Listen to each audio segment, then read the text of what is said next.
तो hello students, standard 10th linear equation maths की शुरुआत हमने कर दी थी और एक्सरसाइज 3.2 एलिमिनेशन मेथड में हमने क्वेश्चन नंबर 1 को भी सॉल्व कर दिया था। चलिए उसी का क्वेश्चन नंबर 2 देख लेते हैं। एक्सरसाइज 3.2 में the form the pair of linear equation and find their solution. तो पहले फॉर्म करेंगे।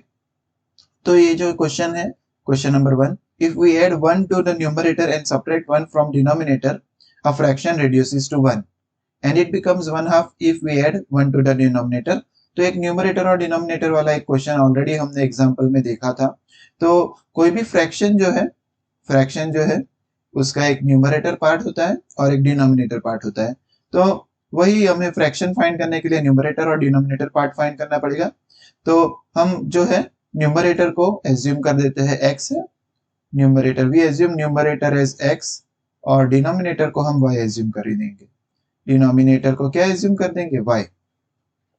तो वी एज्यूम के denominator is x, numerator is x and denominator is y। तो फ्रैक्शन बन जाएगा x बाय y। अब बनाते हैं equation. If we add 1 to numerator, numerator में 1 ऐड करना है और डिनोमिनेटर में से 1 सब्ट्रैक्ट करना है। सब्ट्रैक्ट 1 फ्रॉम डिनोमिनेटर, तो फ्रैक्शन कितना बन जाता है, 1। तो इस पे से एक इक्वेशन बन जाएगा 1 जो है 1 के साथ ये y माइनस 1 मल्टीप्लाई हो जाएगा। तो ये हो जाएगा x plus 1 is equal to y minus 1। तो ये हो जाएगा x minus y is equal to minus 1 और ये प्लस 1 जो है वो भी इधर आ जाएगा माइनस 1। तो ये हो जाएगा x minus y is equal to minus 2। ये हो गया इक्वेशन नंबर 1।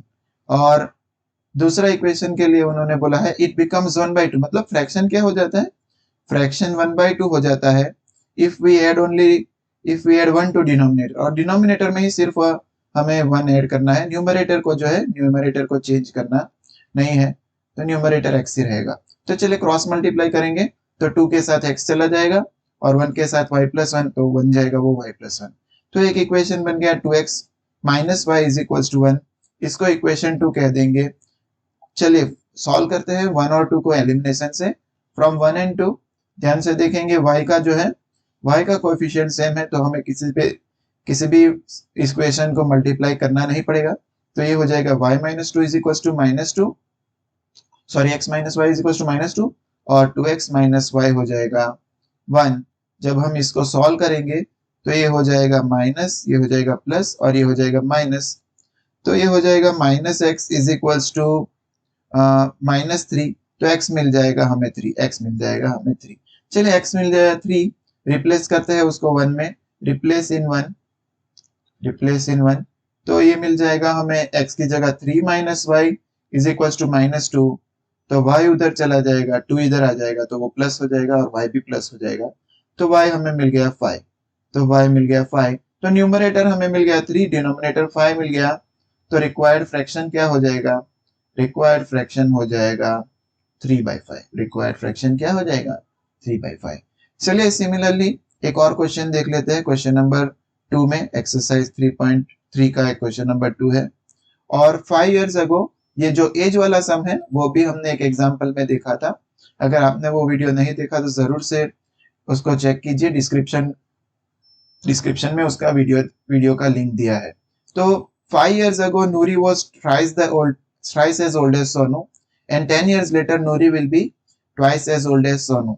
तो पहले तो हमें ये मालूम होना चाहिए कि 5 years ago और 10 years later के लिए अगर हमें एज निकालना है तो हमें प्रेजेंट एज को एज्यूम करना होगा।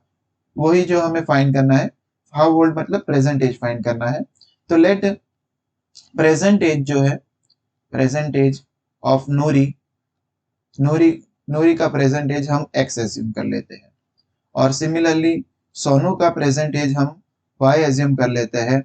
तो 5 इयर्स अगो उनका कितना एज होगा, अगर सपोज आपका एज अभी है 20 इयर्स, तो 5 इयर्स अगो आपका एज कितना था, आपका एज था 15 इयर्स। वो कैसे आया, तो नूरीज एज क्या हो जाएगा, वो कैसे आया आपके पास, 20 माइनस 5 किया तो नूरीज एज हो जाएगा x माइनस 5 और सोनूज एज हो जाएगा, सोनू का भी एज है वो हो जाएगा y माइनस 5।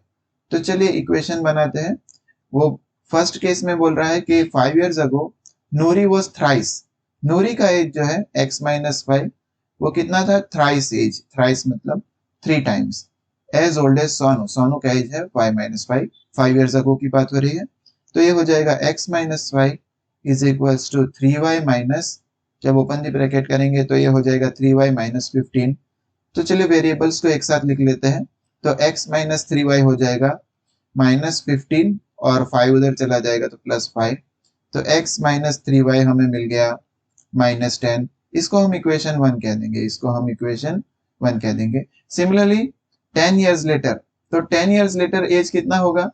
10 ईयर्स लेटर 10 साल बाद जो है नूरी का एज हो जाएगा, नूरी का एज हो जाएगा x plus 10। Noori's age would be, Noori's age क्या हो जाएगा? x plus 10। और सोनूज एज कितना हो जाएगा? और सोनूज एज हो जाएगा y प्लस 10। सोनूज का एज कितना हो जाएगा? सोनू का एज। तो सिमिलरली अब इक्वेशन बनाते हैं, नूरी विल बी ट्वाइस। अब इस केस में ट्वाइस हो गया, इस केस में जो है नूरी का एज ट्वाइस है सोनू से। तो चलिए इक्वेशन बनाते हैं। तो ये हो जाएगा x plus 10 is equals to 2y plus 20। तो x माइनस 2y हो जाएगा 20 माइनस 10 मतलब 10 हो जाएगा। ये इक्वेशन नंबर 2। चलिए सॉल्व करते हैं इक्वेशन 1 और 2 को। Solve 1 and 2, solve 1 and 2। तो एक इक्वेशन है हमारे पास x minus 3y is equals to minus 10 और एलिमिनेशन यूज करेंगे। तो ऑलरेडी जो है x का कोएफिशिएंट सेम ही है, तो हमें जो है साइन चेंज करने की जरूरत है सिर्फ। तो किसी भी को मल्टीप्लाई करने की जरूरत नहीं है, ये प्लस हो जाएगा और ये माइनस हो जाएगा। तो x x कट हो जाएगा, तो और ये माइनस 3y और प्लस 2y मिला के माइनस y हो जाएगा, और माइनस 10 मिला के माइनस 20 हो जाएगा। तो y मिल गया हमें 20, तो y मिल गया हमें 20। सोनू का एज मिल गया 20। चलिए रिप्लेस करते हैं किसी भी एक इक्वेशन में, रिप्लेस इन 2। चलिए 2 में रिप्लेस करते हैं, इजी हो जाएगा। तो x की जगह लिख दो, x फाइंड करना है 2, y की जगह 20 और ये हो जाएगा 10। तो x माइनस 40 मिल गया हमें 10, तो x मिल जाएगा हमें 50 ईयर्स। x कितना मिल जाएगा हमें? 50 ईयर्स। हेंस नूरी का एज कितना हो गया? नूरीज प्रेजेंट एज हो गया, नूरीज प्रेजेंट एज हो गया 50 ईयर्स, और सोनूज प्रेजेंट एज हो गया, सोनूज प्रेजेंट एज हो गया 20 ईयर्स, 20 ईयर्स। तो आई होप कि आपको सॉल्यूशन जो है समझ में आ रहा है। और अगर वीडियो अच्छा लगे तो जरूर से लाइक कर दीजिए, शेयर कर दीजिए, सब्सक्राइब कर दीजिए। चलिए मिलते हैं आपको अगली बार किसी और वीडियो के साथ, तब तक के लिए थैंक यू।